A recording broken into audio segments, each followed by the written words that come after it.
जिल्हा परिषद मतदारसंघातून सौ अर्चना कल्याणराव निकम यांची नूतन सदस्यापदी निवड झाल्याबद्दल मनपूर्वक शुभेच्छा। आता ध्येय एकच, मतदारसंघाचा विकास हाच ध्यास। नमस्कार, मी सौ अर्चना कल्याणराव निकम। मी आकुर्डी मतदारसंघातून निवडून आलेले आहे।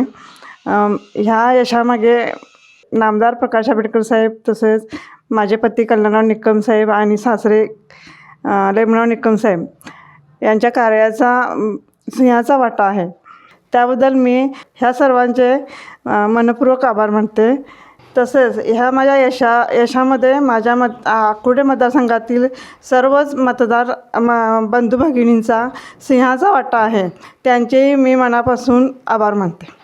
माझ्या मतदारसंघाचा विकास हाच माझा ध्यास आहे। येणाऱ्या 5 वर्षामध्ये मी ह्या मतदारसंघाचा विकास कमी करण्यात कटिबद्ध राहील। ह्या मतदारसंघातील तमाम मतदारांनी माझ्यावर जो विश्वास ठेवून मला भरघोस मतांनी विजयी केलेला आहे, ह्या सर्वांचे मी मनपूर्वक परत एकदा आभार मानते आणि त्यांचे सर्वसामान्यांचे प्रश्न सोडण्याचे मी आतोनात प्रयत्न करेन।